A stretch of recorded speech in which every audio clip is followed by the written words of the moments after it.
उसके पति को मार डालना। इधर सुंदरलाल बहुत तेजी के साथ हर जगह रिश्ता तलाश कर रहे थे, लेकिन कोई रिश्ता नहीं मिल रहा था। एक दिन दौड़ते हुए अपनी बीवी के पास आए, कहा सुनो रिश्ता मिल गया। कहा मिल गया, कैसा लड़का है? कहा लड़का एक नंबर लड़का है, हीरा लड़का है। मोहल्ले वालों से उसकी तारीफें सुनी है, शहर वालों से उसकी तारीफें सुनी है। आज तक उसने कभी भी किसी औरत की तरफ आंख उठाकर नहीं देखा। आज तक किसी औरत की तरफ, किसी लड़की की तरफ उसने आंख उठाकर नहीं देखा।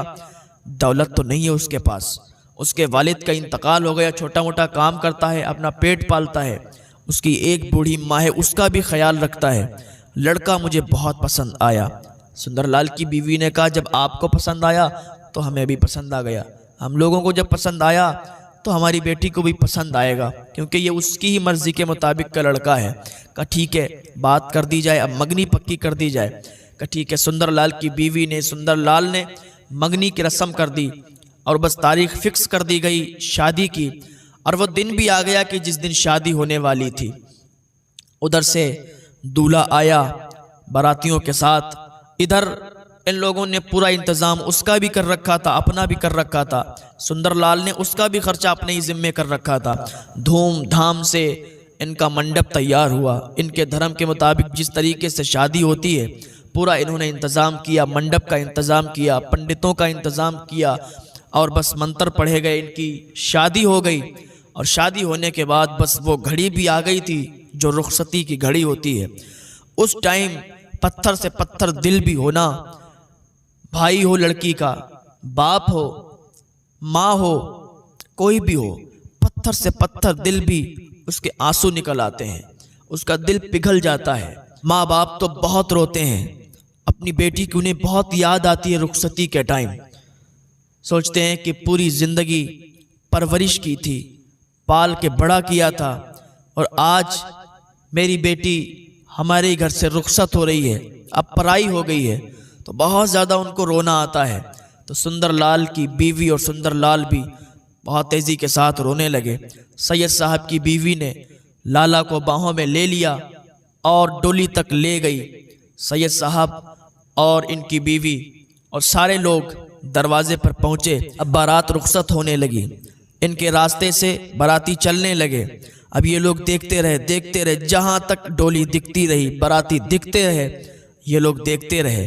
और जब आंखों से बारात ओझल हो गई तो वापस फिर घर में चले आए। बहुत ज़्यादा इन लोगों को गम हुआ कि इतनी फूल जैसी लड़की को पाल के बड़ा किया और अब वो पराई हो गई है, क्योंकि लड़की को तो उसके घर जाना ही है, लड़की को तो रख नहीं सकते ना, लड़की की शादी करना ज़रूरी होता है।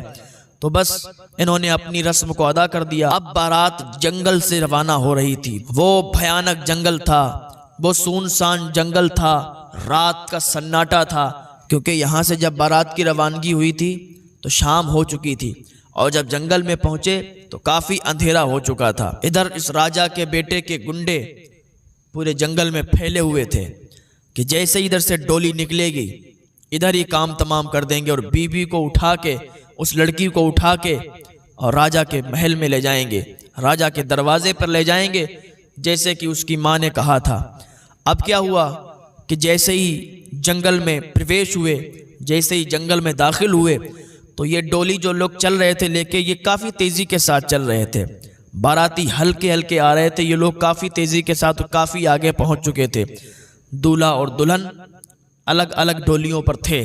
जैसे ही इन लोगों की डोली वो जंगल से निकली, राजा का बेटा वो शराब में धुत था, उसने अपने उन्हीं गुंडों से कहा कि डोली को उठा के फौरन इधर झाड़ियों में लाया जाए, एक तरफ लाया जाए, रास्ते में मत रखना। राजा के बेटे के जो गुंडे थे निकल कर आ गए, हाथ में नंगी तलवारें थीं। जब इन लोगों ने ये देखा तो सहम गए, बिल्कुल सहम गए, डर गए। अब क्या था कि वो गुंडे फौरन वहां से उनकी डोली को उठाया और झाड़ियों में ले गए और रख दिया डोली को। अब ये लाला बड़ा डरी हुई थी कि अभी तक इसने घर का दरवाज़ा तक नहीं देखा था, दरवाजे के बाहर तक नहीं निकली थी और आज ये आके कहाँ फंस गई है। बहुत इसे रोना आ रहा था कि राजा के बेटे ने हुक्म दिया कि इस लड़के को कत्ल कर दिया जाए, जो उसका पति था, जिसके साथ उसकी शादी हुई थी, कि इस लड़के को फौरन कत्ल कर दो। कत्ल करने जा ही रहे थे कि लाला की चीख निकल गई। उधर राजा के बेटे के जो गुंडे थे उन्होंने लाला के पति को बाहर निकाला और निकाल के उसे कत्ल करना चाहते थे। इधर लाला डोली में बैठी हुई थी, राजा का बेटा आया और उसे हाथ लगाना ही चाहता था कि उसकी चीख निकली, या हुसैन, या हुसैन, या ताजदारे करबला, हमारी मदद के लिए आ जाइए। अभी इतना कहा था, अभी उसने हाथ भी नहीं लगा पाया था कि आसमान में एक बिजली चमकी। उस सुनसान जंगल में जब बिजली कड़की और ऐसी तलवार निकल कर आई, बिल्कुल धारदार और चमकती हुई तलवार। लाला कहती सिर्फ एक नजर मेरी उस पर पड़ी थी, उसके बाद मुझे पता ही नहीं क्या हुआ। और जब आंख खुली तो जितने उसके गुंडे थे सब के सब जमीन पर तड़पते हुए नजर आ रहे थे, सब के सब जमीन पर तड़प रहे थे। राजा का बेटा भी जमीन पर तड़प रहा था। फिर क्या था कि हम दोनों लोग सजदे शुक्र में झुक गए। इधर बाराती भी पहुंच गए थे। इतना बड़ा धमाका हुआ कि लोगों को मालूम चल गया कि क्या हुआ क्या हुआ। इधर बाराती पहुंचे, ये भी वहीं पहुंच गए जहां हम लोग थे, और खबर इधर भी पहुंच गई और राजा की तरफ भी पहुंच गई। उधर से भी काफी लोग आने लगे और इधर से भी सुंदरलाल और उसकी बीवी ने सुना तो लोग दौड़ते हुए आए। सैयद साहब की बीवी, सैयद साहब, सब लोग दौड़ते हुए आए। सुंदरलाल की बीवी तो काबू में नहीं थी कि काश मेरी बेटी को कुछ हुआ ना हो। दौड़ते हुए सब चले आ रहे थे। ये देखा कि जिंदा हैं तो बहुत खुशी हुई। और ये नीम बेहोश थे, ये बिल्कुल सहमे हुए थे, आधे बेहोश थे। जल्दी से इनको उठाया गया, डोलियों में बिठाया गया और इनको लाया गया घर पे, वापस लाए। थोड़ी देर के बाद इनका इलाज किया गया। इलाज करने के बाद थोड़ी देर के बाद होश में आ गए। सुंदरलाल की बीवी ने कहा, बेटी अब जल्दी से बता दो कि तुम लोगों के साथ हुआ क्या, जल्दी से बताओ, और इंतजार ना कराओ, बिल्कुल कलेजा मुंह को आ रहा है। तो सुंदरलाल की बेटी कहती है, माँ ऐसा हुआ था कि हम लोग जंगल के रास्ते से गुजर रहे थे कि कुछ डाकुओं ने, कुछ गुंडों ने हमला कर दिया। और जब उन्होंने हमला किया और वो मेरे पति को कत्ल करना चाहते थे और मुझे हाथ लगाना चाहते थे, जैसे ही वो मुझे हाथ लगा रहे थे मेरी चीख निकल गई, या ताजदारे करबला, या हुसैन मेरी मदद के लिए आ जाइए। माँ जैसे ही मैंने इतना कहा था तो एक बिजली चमकी और मैंने देखा था खुद। माँ एक चमकती हुई तलवार नजर आई, बहुत बड़ी तलवार थी। माँ उसके बाद मुझे कुछ पता नहीं कि क्या हुआ। माँ मेरी आंखें बंद हो गई थी और जब हमने आंखें खोली तो सब के सब तड़पते हुए नजर आ रहे थे।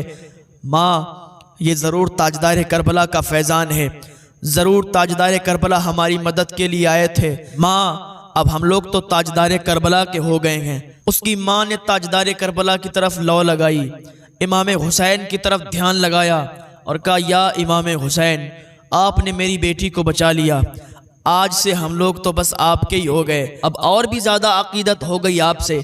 आज हमें मालूम चल गया कि आप कल भी जिंदा थे, आज भी